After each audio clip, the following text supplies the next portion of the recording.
Okay, everyone. Hi, my name is David Politis. I'm the founder and CEO here at BetterCloud. And I want to thank you very much for joining our webinar today, The Modern Workplace, Increasing Employee Engagement with Emerging Technologies. This is actually a topic that I'm personally pretty passionate about. It's something that I think that as the workplace is changing, it's technology is obviously at the centerpiece of engagement, and IT and IT professionals they're so core to this engagement, and it's so important for the future of the workplace. And so anyway, this is a topic I'm personally very excited about, very passionate about, and we have a great panel. Before we get started, I just wanted to reintroduce everyone in case you're not familiar. This is a webinar. It's part of our Cloud IT webinar series. We've been doing this webinar series for over a year now. Every month we have a webinar, variety of topics from just industry news, best practices, managing, securing certain SaaS applications, and just interesting topics that you, our viewers, our customers, our partners are asking for. And so we're very open to suggestions. We're open to ideas. If you have any, please send them along. You can actually send them directly to me if you'd like. It's Dave, D-A-V-E, @bettercloud.com. But there's something really exciting today specifically that happens to fall on the same day as this webinar, which is that we're now presenting this webinar series from a new media property which we launched today called the BetterCloud Monitor. This is something we've been working on for a very long time here at BetterCloud. It started really when we started the company, put up our first company blog. We then released a site called The Guru. We had a site, 365ninja.com. And today we merged all of those together into a single site called the BetterCloud Monitor. So you can go to bettercloud.com/monitor and read what that's all about. At a high level, the purpose of this is to really share high quality, delightful, valuable information to our readers we have a newsletter, a daily newsletter, goes out to about 100,000 IT professionals every day, and our goal is to really empower the modern IT professional to celebrate that group and end users, people using technology in interesting ways, educate, show you how to use certain SaaS applications, how to manage them. So this is really exciting. I'm personally, again, this is what we're all about here at BetterCloud. We have a whole team of people, writers, IT professionals, outside thought leaders, all helping us with this. And so just like today, the panel we have, just helping move this forward and present this information and share this kind of information where I think there's a real void, and I think there's a lack of it, and we want to fill that. And so we're excited for the monitor. We're excited for today's webinar. And really, I didn't want to take up too much time from this panel. I want to get straight into the panel. So without further ado, I'd like to introduce our three panelists today. Stowe is going to be moderating the panel. I actually met Stowe at a really interesting event about a month ago. We got talking, and I realized we need Stowe to come help us with the work that we're doing. And so Stowe, I'm excited for him to be joining us today, and to this panel with Celine and with Chad. So with that, I'm going to now leave this to you, Stowe. So thank you very much, and please ask questions and engage. I'll be in the chat for the rest of the webinar. Thank you. Thanks, David. It's good to be here. And I wouldn't have expected it to be so fast after our meeting, but I'm glad we're doing it. So our topic today is employee engagement, and we were going to dwell on a number of themes related to that, including how technology plays. But I just wanted to start by saying this morning as I was reading through my Twitter feed, I saw at least 5 or 6 tweets that in some way or another linked to or discussed the issue of employee engagement.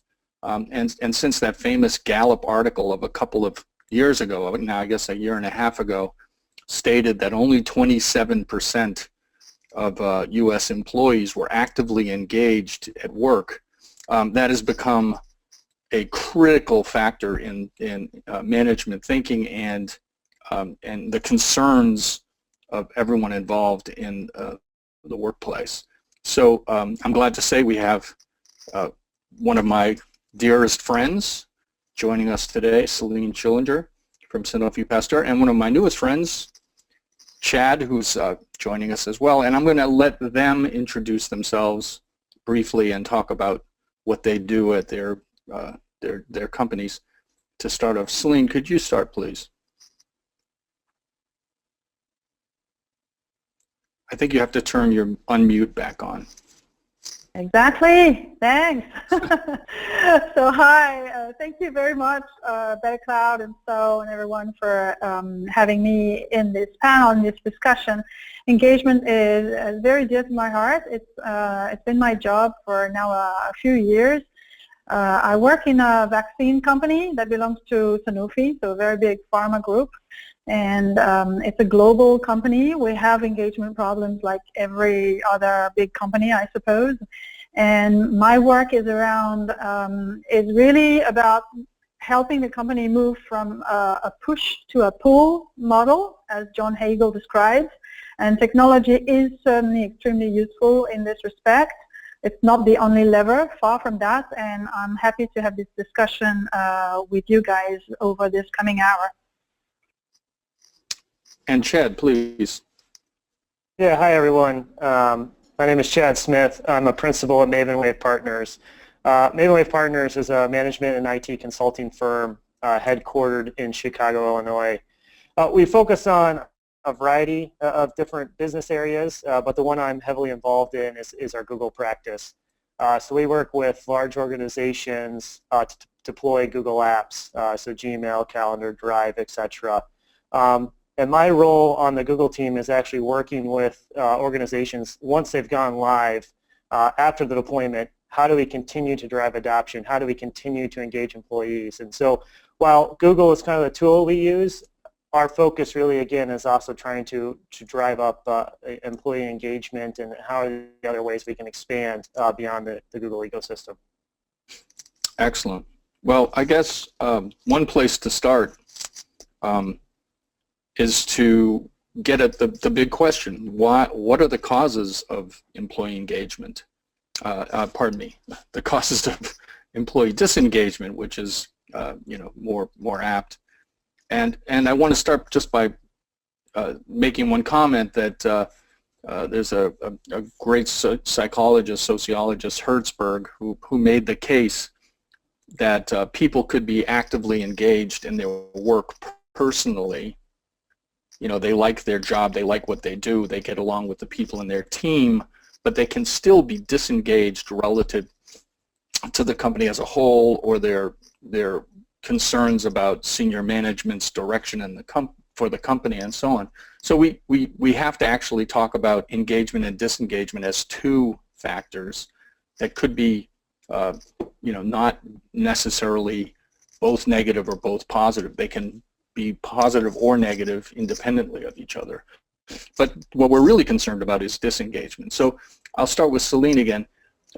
Celine, what do you think the root causes of disengagement is, and why has it become such a serious issue? Yeah, so I would say I am a practitioner. I'm an employee as well. I've been working in medium and large organizations for quite a while now. So I haven't thought about employee engagement from an external perspective, but I have lived what it means to be either engaged or disengaged employee. And it happened to me also at some times, to be engaged at some times, disengaged at other times. And looking at all that, I feel that there's a disconnect that is growing bigger and bigger between how empowered we are outside of work, as consumers, as citizens, as in our everyday life. We are now empowered thanks to the connection, thanks to the radical transparency. We can challenge companies, we can challenge governments, we can do that kind of things. And in the same time, things haven't changed in the companies. And as employees, we are far from experiencing this freedom and latitude of action and freedom of speech that we do experience in our everyday life. So in a way, I think that plays a big role in disengagement. People don't accept less and less to be treated as children in the workplace. So you're making the case that there's a mismatch between what we're experiencing as individuals outside of work and the sense that we are more constrained in what we can do in the workplace, or how we can speak or act, or demands we can make. And so that may be causing some part of this sense of disengagement. And as a result, people check out, they worry less about the company's future, they work less hard perhaps. Yeah, and that's one of the critical factors. I mean, a lot of analysts, I'm not one of them, but a lot of people start by equating this to so many, how many hundreds of billions of dollars are lost every year worldwide because of disengagement. I think that's a metric that's interesting and maybe, good headline kind of fodder, but it doesn't necessarily get at the real impacts, which is, and I think the real concerns is, as people become disengaged, other people may be influenced by that disengagement too, and if it can spread, it has this sort of disease-like quality. It's like a public health issue in a way. So how do we track this level of disengagement inside of companies? How should companies go about that? Chad, do you have some thoughts on that? Yeah, certainly. I think there's to track disengagement. There's kind of your traditional ways, right? So there's looking at attrition rates, for example, right? And understanding relative to the market, what is my attrition, what is my turnover of my employees? That's a basic one, right? But I think beyond that, it's really getting to the heart of the problem of, you got to get out to your employees and you've got to talk to them, right? There are certain data analytics, and data analytics is coming along in this area, but I think disengagement is still such a complex concept, and there's lots of things that go into it, that, from what I've seen in my experience, is it's surveys, it's self-reported disengagement from employees. I think going beyond the annual survey to employees is important. More ad hoc surveys, maybe fewer questions, just a question or two at random times out to the organization, just to get a pulse of where people stand.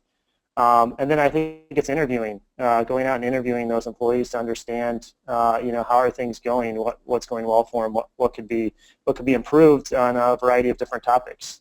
But there's certainly also tools, right, that are coming along, recognition platforms and things like that. But for me, I think it's still, a lot of it does still reside in the surveys and the interviews, but there are certainly also tools in the marketplace that are starting to come along, gain some momentum in terms of tracking engagement and disengagement.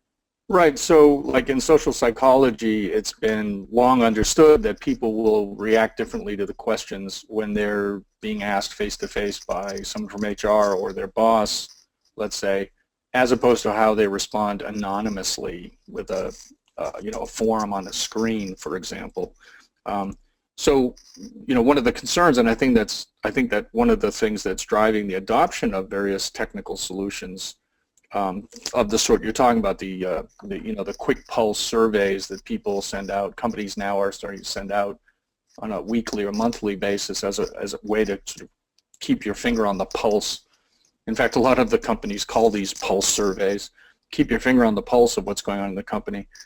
It's also the fact that we do know that there are some metrics that are really strongly correlated with disengagement. So the amount of time, for example, that a direct manager spends with a given employee is a proxy for disengagement. In other words, if the amount of time starts to decrease in that metric, that instead of the several hours a week or hour a week that may have been what going on with Joe Smith last year, it's now dropped off, so it's only an hour a month.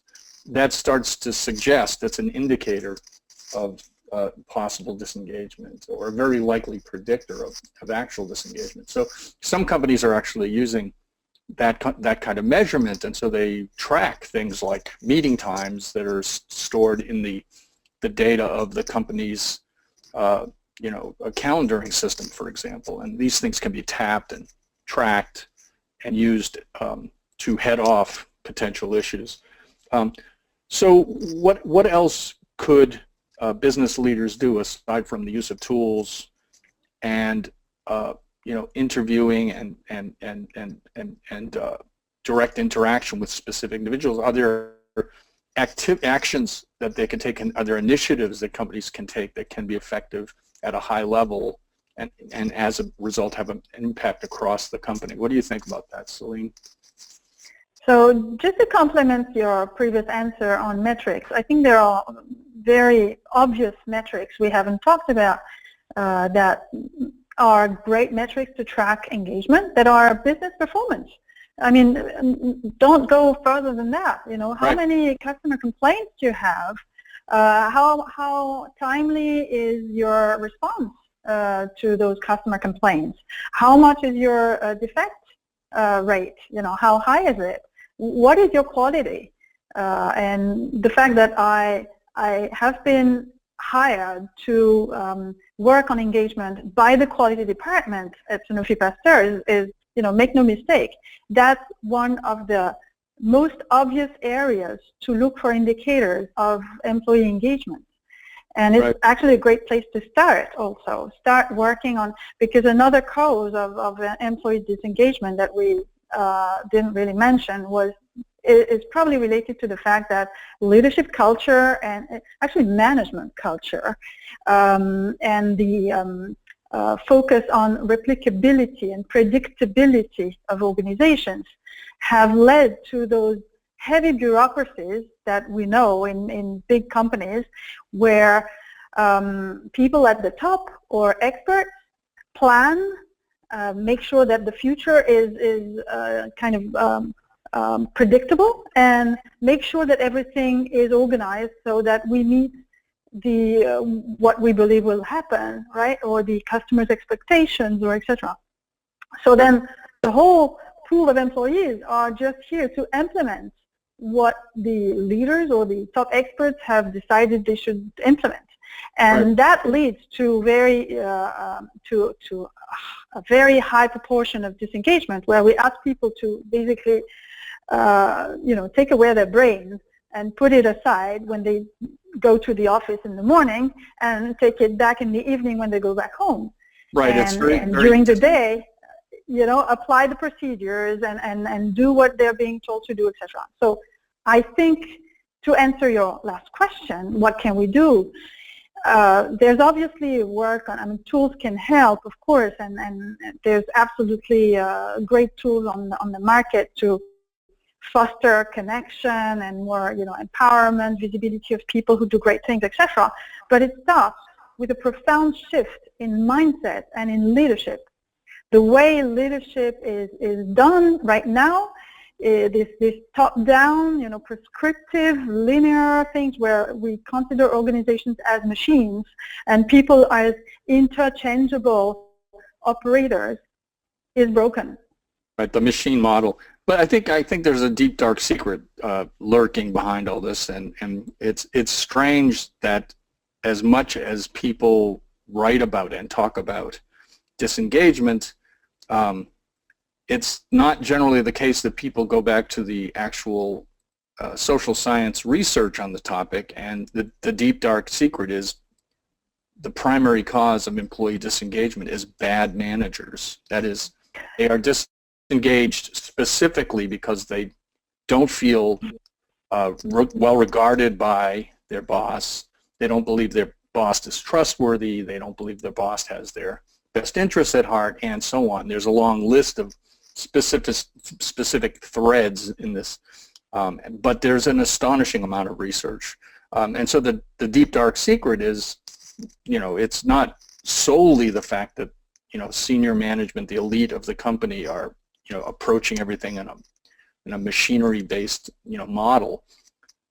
Even if they don't do that, if you don't have competent managers who are taking the interest of their reports to heart and actually are trying to help them be effective, be successful, remain connected to what the company's all about, even if those people like what they're doing, they will still be disengaged with the company. They may be engaged in their own work, their own, the advancement of their own career, but that doesn't mean that they believe that the company has their best interests at heart, and that's a major problem. What do you think about that, Chad? Do you have something to add? I think one of the things I wanted to touch on, and maybe Chad can touch on too, is that Celine has started to talk about different parts of the organization that might have a well-defined role in disengagement or countering it. Like in her case, she was talking about quality organizations, but there's also HR, and then to some extent, when you start talking about technological approaches to moderating this problem, obviously IT comes into play. Yeah, certainly. So I agree with that. I think for me, disengagement is, I think, everyone's problem, right, in a sense, right? So it is HR, it is the CEO, but I do think, IT plays a role in that, just from the tools that can be rolled out, right, to help facilitate some of that stuff, whether it's, if I'm trying to actually combat disengagement, whether it's some sort of recognition platform, right, ways to let the company know when an employee or a department does something well, when the company is, get great accolades in the news, how do we push that out to all the employees in a manner that they're going to see it, right? So maybe an email isn't the best way. Maybe it's some other application, like a Twitter-like application, where I can get just a quick snippet. Hey, that was really cool to see that one of my colleagues was recognized either internally or externally within the organization. I also think, IT, when IT is looking at this, certainly they're kind of almost their own business unit within themselves, their own business, right? So certainly they can start with, how do I make sure the IT department, all the employees are engaged, right? And run that like their own business and make sure IT is fully engaged, whether through tools or recognition or some of the other things we've talked about. And then once we can show a model for that, if IT is looking for ways, well, I can't influence HR or the CEO, well, I think you can.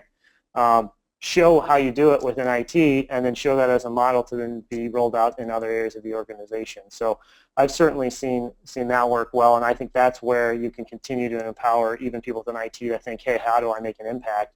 Make an impact within your team first, and that goes for anyone. Make an impact on your team first, show that this can work, show how you can improve engagement or reduce disengagement, and then take that to senior leadership, and then roll that out to other organizations within the company. Yeah, I think IT has a special role in a sense. Well, all of the functional areas have a special role in some way or another, but in particular, one of the potential causes of frustration and friction for the modern workforce is an imbalance, a mismatch between what they desire to have as tools to get their job done, not just tools, to be in, testing and measuring their engagement or polls to find out what's going on, but just the general tools that people want to use every day to get their work done. And we know that in some companies there's a really big gap between what people would like to use and what they're being asked to use, or, people express, real dissatisfaction using old technology in a modern world. In fact, I think it was McLuhan who said, the cause of a lot of modern anxiety is using tools from the past to try to do today's jobs. So I think that's a real big question. And in fact, because of that, I think this is a good time for us to try one of the two polls that we are queuing up to ask the listeners, the attendees of this webinar. Do you consider yourself an actively engaged employee? The fundamental sort of existential question. The people in this group are probably relatively representative, although it may be that people who opt for this, are slightly different. But we'll get them to select yes, no, or maybe. And my bet is that we're going to find that, yeah, this group is more actively engaged than the norm. It could be, however, that's just the case with the kind of people who sign up for a webinar of this sort. because this is not at all what you would have predicted if you looked at things like we're seeing from Gallup, for example. Celine, what do you think about the notion that there's a sort of a hidden problem, a dark secret out there about bad management? I mean, at the direct manager level. Yeah, I think that's totally true, and I would like to make the link between this and the role of IT in engagement. Please. I would say the first role of IT in engagement, before even providing tools, is to role model. I mean, that's not more complicated than that. And as I see many IT departments run as armies, like the very, very old-fashioned way, like a typical pyramid where people in the bottom have no say and they're asked to implement things decided by the top, by experts. IT cannot pretend they are contributing to transformation if they don't transform themselves first, right? If they don't role model this kind of new behaviors involving users, listening to making work more collaborative in their own sphere. I would say it starts with this, right? Change starts with me, You're making the statement based on the reasonable assumption, and I think it's supported by other evidence, that if you make those changes and people become more collaborative and they're more engaged in their work, they have a greater autonomy in decision making, so on, they likely become more engaged. Yeah. Right. And the second point you mentioned in providing modern tools, I would say it's almost a joke, but not really. It starts with providing new employees with an email, a computer, a phone from day one when they join the company. And sometimes, and more often than not, it's not happening this way. I've seen many times, not just in my organization, newcomers having to work on paper for 2 weeks, 3 weeks before they have any kind of tool. I mean, what image does it give of the company and of work? And especially when you have, all the colleagues telling the newcomer, oh yeah, it always happens this way in our company, you'll see it's broken everywhere. I mean, the very basic service of offering newcomers with the basic tools that they need to start working and being productive from day one, not making it too complicated to access critical systems, etc. There's bureaucracies everywhere, and bureaucracy is killing engagement from day one when you join a company. And IT has a very strong role in removing unnecessary layers of bureaucracy. Yeah, I think I have to agree with you. And also it chimes in with some of the questions we're getting from the audience. I'll repeat one here and direct it to you, Chad. Someone says, I am too busy doing my job to learn a new system. So how can you push past that objection that, are people given enough time to learn a new way of doing things, use a new tool, use a new piece of software? And as a result, does that rollout where people don't have enough time to actually, spend time to learn it, is that a possible cause of even another kind of frustration that leads to disengagement? Yeah, great question, and certainly yes. I think if new tools are rolled out and not the correct and ample amount of change management goes along with that, yeah, I think you could have a counter effect of driving up disengagement, because now I have a new tool, I don't know what the benefits of it are, I don't know how to use it, and now I'm actually less efficient in my job, and I just want to go back to doing it the old way, the way I've always done it, right? So, I've always seen the way to be successful rolling out new tools is that a very strong focus on change management and training and the benefits to the users of why this in the long run is going to benefit you. So yes, it may take 5 hours of training sessions to learn this new tool and then a few weeks on your own of getting used to it. But guess what? When you come out of that into 2 or 3 weeks, you're going to be 10% or 20 more efficient in that job that you spend 10 hours a week doing on that task. And in the long run, you're going to have so much, efficiency gains that it's worth the investment up front. But you've got to articulate that to the employee so they understand why are they making this investment. And I think once you have them on board of what the benefits are, then it's a lot easier for them to invest that time. But I think the company, the organization needs to give them that time as well, though, to learn that new tool. Right, that's a well-known criticism, right, is that companies will say, we want you to go get this training, and when you come back, your desk is filled with all the stuff that didn't get done when you were away because there's no halt. They keep running the assembly line. So you're not really getting the time to do it. It's just you're in debt. You have this, this work debt. When you come back, you have to catch up. So in a sense, the company is saying, you're basically going to have to on your own time because ultimately you're going to have to work 20 hours extra next week to catch up when you get back. And so that's just another, it's another reflection on this source of friction where technology, even technology that's supposed to make people more productive, just can lead to them becoming more disengaged because the company doesn't really effectively, is not really organized around on-the-job training anymore. You're going to have your own training. You're going to train yourself. So, one other thing, I agree with everything you said, Stowe. And just one thing to add to that, one thing we try to do, specifically to the Google engagements that we do, and the area where I'm most familiar with is there's a lot of new capabilities when an organization goes to Google. And so what we try to do is we try to phase that learning too, right? So the initial training for deployment for day one is I want to make sure you can continue to do the job that you did yesterday, right, with minimal impact. So that's training them, on the mail platform and the calendar platform potentially, right? That's where the core of it is, and let's make sure you know those products. There's a bunch of other products in the Google Apps suite, but we're not going to train you on that today. We don't want to inundate you. Let's slowly roll this in, and then, a month from now, 3 months from now let's look at some of the other products and slowly phase those in over time versus trying to, train someone on a brand new platform that has a ton of functionality that one company can't afford that much time, to your point, Stowe, and I can't really put all that back on the employee.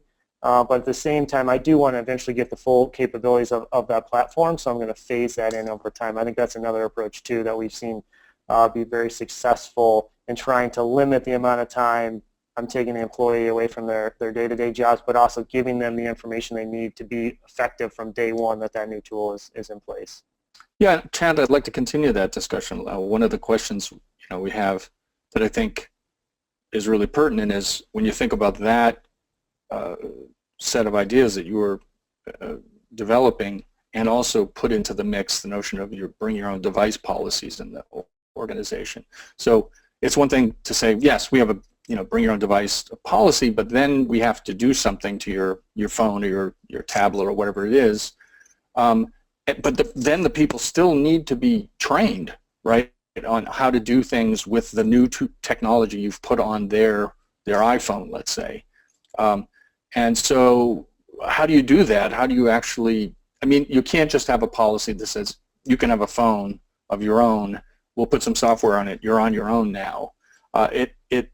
It causes potentially issues. And there's also the issue, which is if you have that, you're actually saying, people with more, with a better paying job, people that are better off financially can afford to buy, an expensive iPhone or expensive tablet. What about the, more junior or less well-paid people in your organization? Are you creating a sort of two-tiered system where some people are at a disadvantage because critical information is being passed around on tools that run well on smartphones and they haven't got one? What about that?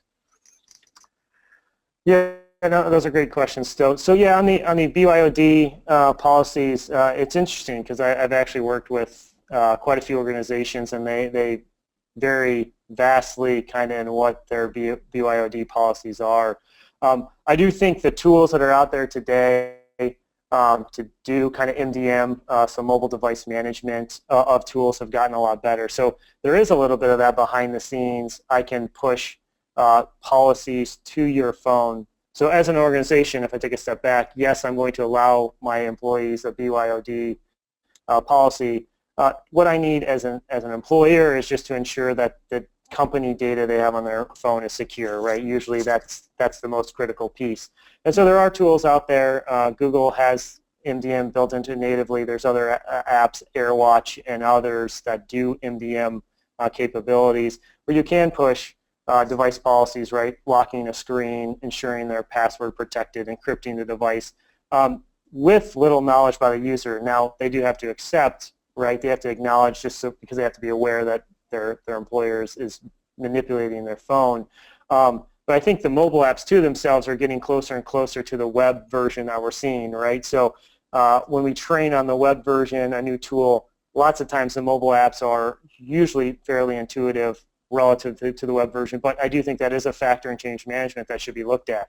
What is the mobile experience, and is that something I need to also train users on? Because I can't just expect them to know this completely different experience if it does vary from what the web application looks like. But what we've seen is definitely a push to that BYOD, allowing users to use their mobile devices to do work from anywhere. I think the line of when am I at work and when I'm not is definitely becoming less and less eroded.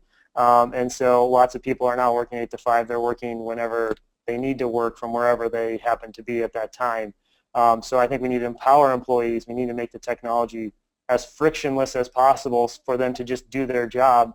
And if we put barriers up, that's just going to give them more reasons not to want to quickly respond to an email or do something if they're not in the office. So that's kind of what we've seen, and I think it's getting easier and easier for organizations to roll out MDM solutions that are fairly seamless to the end user. A couple of folks have asked about demographics differences. Do you guys have an opinion? Celine, what do you think? Are millennials different in this regard than, say the boomers that are still in the workforce? I've done some research, for example, at Adobe, and we found out, relative to the things we were talking about, millennials seem to be more willing to adopt all sorts of things and try them and use them. They're just not ambivalent about anything. They're willing to try everything, whereas older members of the workforce seem to be a little more ambivalent. They've tried things in the past and it was a headache, and they remember when the company switched over to Lotus Notes and what a headache that was, and as a result they're a little skittish nowadays to try something new.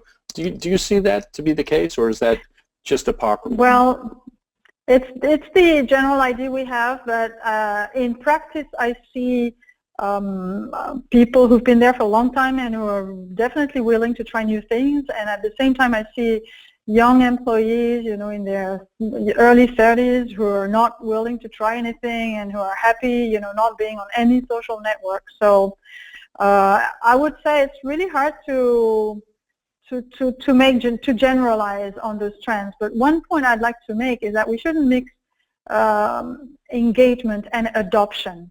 These are two very different notions.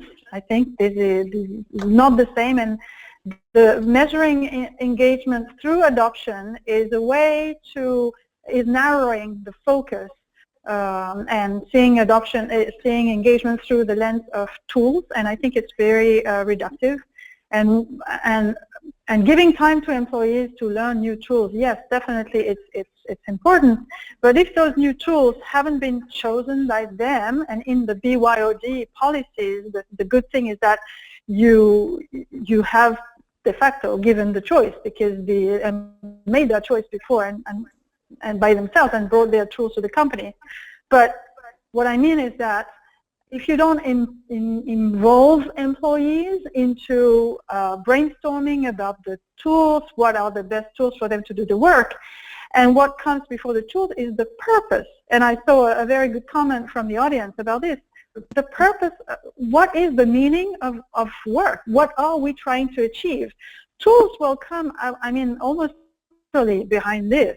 If our purpose is to do this X or Y, and for this we need to get organized this way or that way, then the tools will come naturally, and IT could present an array of tools and say, hey, here are the advantages of that one, here are the pros and cons of the other ones, and why don't we spend the time and brainstorm all together instead of, picking up the perfect tool for IT, SharePoint, and trying to push that to every employee, I mean, of course you will have resistance. And even you can take, you can take them out of their work for 30 days to train them during 30 days. They will still not like it.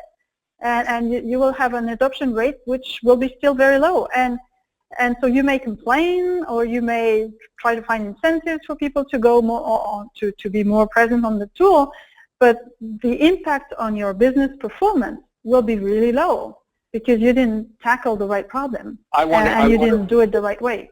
I want to return to the question of meaning and purpose in a larger sense, but before we do that, I want to do our second poll because I think it's closely tied to the thing we were talking about just a minute ago.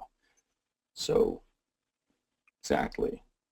So while people are filling this out, I will mention, because one of the questions was, could I name some of the technologies? Well, there's a lot of tools like 15.5 and Tiny Pulse, which are very lightweight, easy to use, and very time-effective techniques to quickly, regularly poll people to find out what they're feeling, thinking about. Do they grasp some of the ideas that the company might be trying to push forward as part of the corporate culture, for example.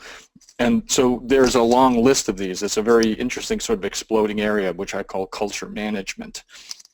So that's interesting. Here's the poll results. 25% are in companies where they're using some technology to track employee engagement. That's an interesting number, actually.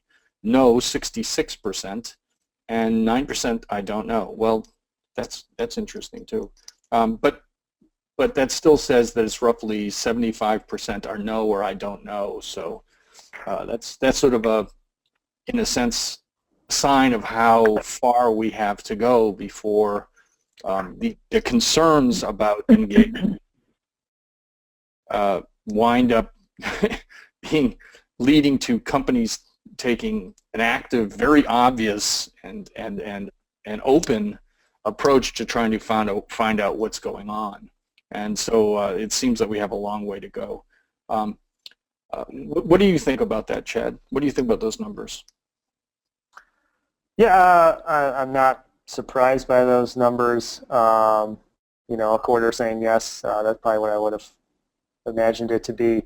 I think, when we talk about tools and technology to track engagement, I think you can always start simple too, right? So if you're an organization that doesn't have anything, certainly going back to the surveys, right, is a great place to start. You don't have to get complex right out of the gate. I think even little things right out you can make tremendous improvements with pretty small investments, right? Surveying tools there's quite a few out there, and if they're not free, they're pretty reasonably priced. There's even free versions of everything, right? So it just depends on what you're looking for. So I think it's, I would encourage anyone who doesn't have technology or tools today, that doesn't mean going out and doing a long, complex RFP process to find the right technology.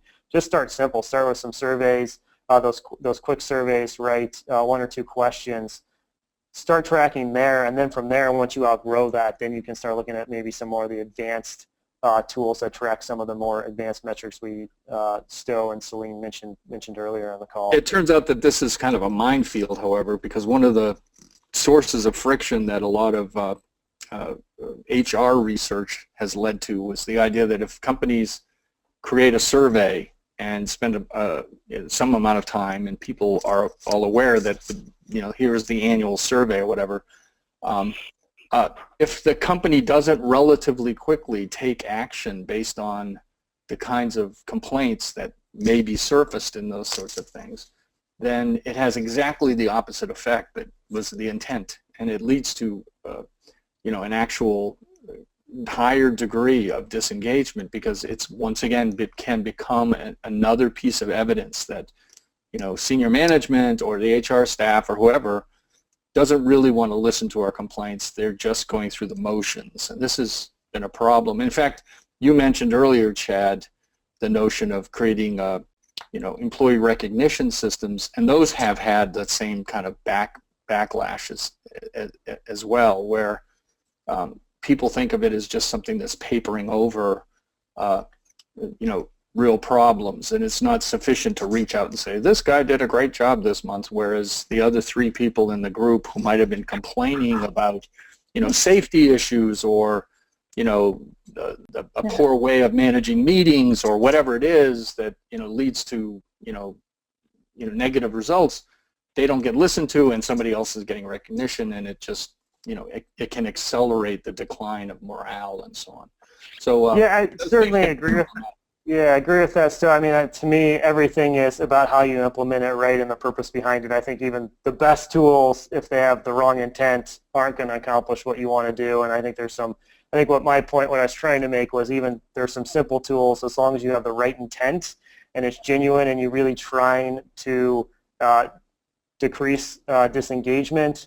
While yes, I'm sure you may always run into a situation where maybe it was counterproductive to what you're trying to do. Again, if you are truly trying to drive down disengagement, maybe you have a hiccup, the results weren't what you had planned them to be, but if that's still your ultimate goal, you're going to overcome that and you're going to continue to drive that disengagement down. But I agree with you, if it's just, let's just put this tool in place and give away Amazon gift card to our top 10% and check the box on engagement, that's not going to get it done, right? Doesn't matter how many functionality that tool has, how much you spent on it, it really comes down to, I think, back to grassroots and the true believing within the organization from CEO all the way down that this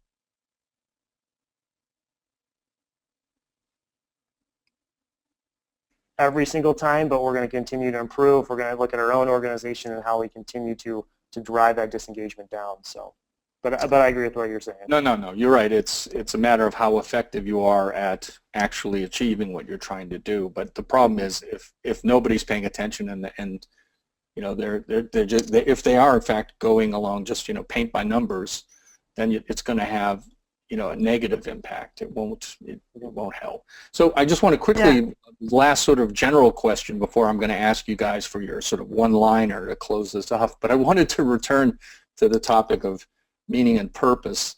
A great number of theorists, of practitioners, authors, and thinkers have talked quite a lot recently, in recent years, about the whole notion of individuals finding meaning and purpose, and that a core part of what businesses, what companies are about is to be a vehicle for people to do that. That doesn't mean that they become,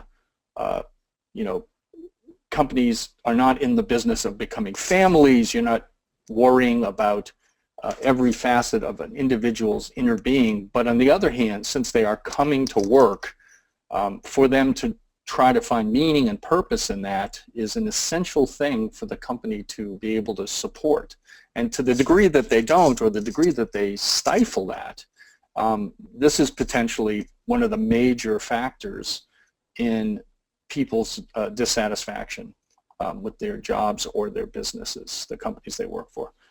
So what can we do about that, Celine? What is it that we as individuals or companies as agents of potential fulfillment, or agents of helping people find fulfillment through work, what is it that we should do, individuals and business? I think the more you broaden the scope of identity of people at work, the more you can connect them with their peers, with their external environment, the more you can make those connections and bring in the diversity, a bigger diversity of people together around a shared purpose, the more people feel space to create, to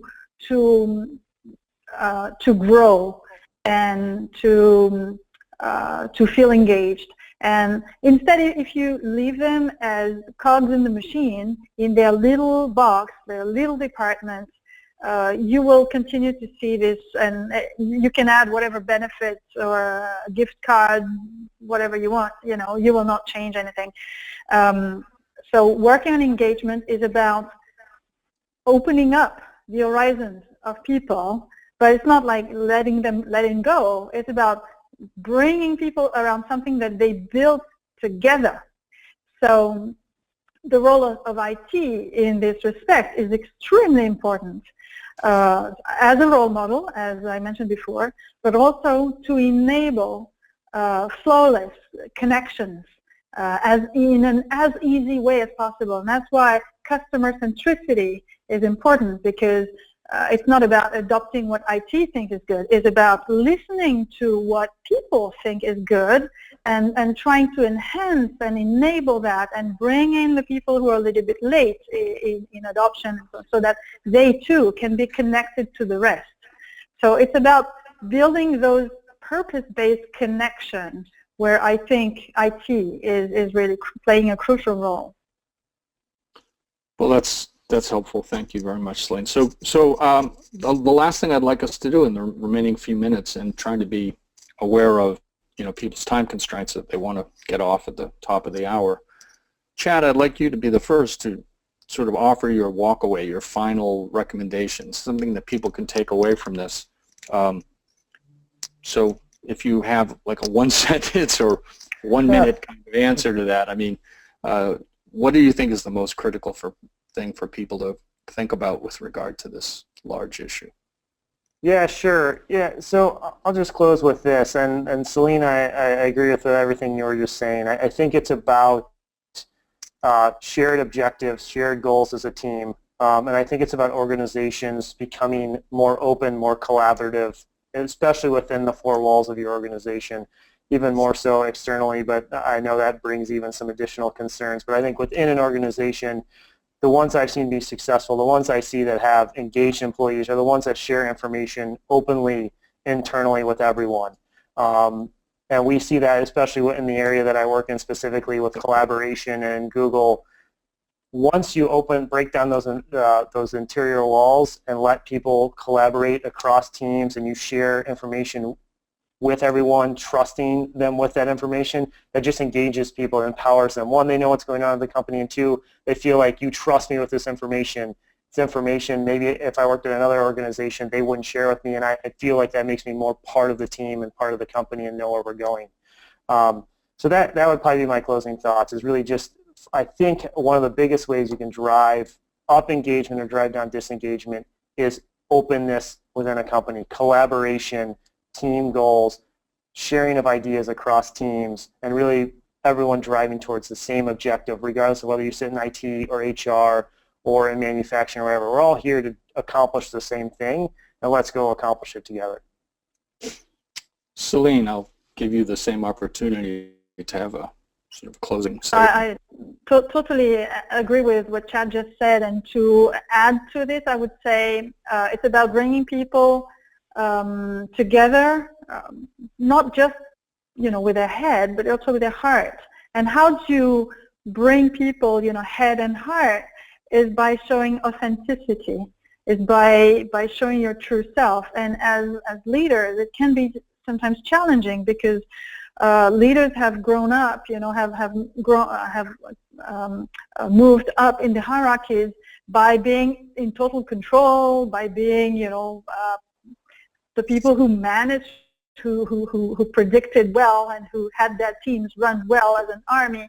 But things have changed, and it's a challenge to work differently, to change your behavior, to invite the diversity of many in the co-creation of strategies, not just in the implementation of those. So it's a challenge, but it's a beautiful challenge, and I would say we also have no choice. Yes, well, I think I'll start from a 1,000-foot view and say we're in a time of incredible change. I mean, it's almost goes without saying, but it's worth saying it again. And some of those changes are having a very large impact on how it is that businesses have to operate.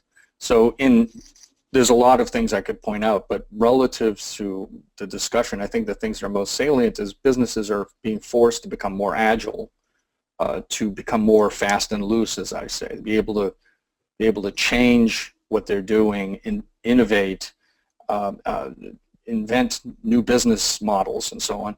And that requires agility, not just at a business strategy level, but at the level of people doing their jobs. And that requires some very significant rethinking of how people, how you define running a business and people doing their jobs. So I think the most important thing, the most salient thing, is we're seeing a natural progression that is happening at a very fast rate of speed that makes it feel like a revolution, and that is increasing degrees of autonomy are required by people to be highly productive in the world that we're in. And so the natural conservatism of business is running aground with the need for people to, in a sense, declare the need for personal autonomy in the business. And so we see the trend, the highest performing people are ones that have the greatest, demand the highest degrees of autonomy. This is, as a result, a trend that is going to trickle out to everybody in the organization ultimately. And so there's a tension between the business as it is and how it's being practiced and the rule books and so on, and what is necessary to be effective in the modern time. And that tension is being reflected into dissatisfaction and disengagement. So I think that's the thing to take away, that we're going through a revolution and it hasn't trickled all the way through, and it's going to be difficult for a lot of people. And one of the important roles for management is to figure out how to be effective midwives of that birth of the new business. I'm being reminded to mention Better Cloud Monitor is up and running, and people should take a look at that, and hopefully, we'll be able to gain even more insight from participating there. Thank you for attending, and I'm sure we'll be posting this so that people can find out more about the topics we discussed. Thank you very much. Thanks, everyone. Thanks, Stowe. Thanks, Chad. Ciao. Thank you, guys.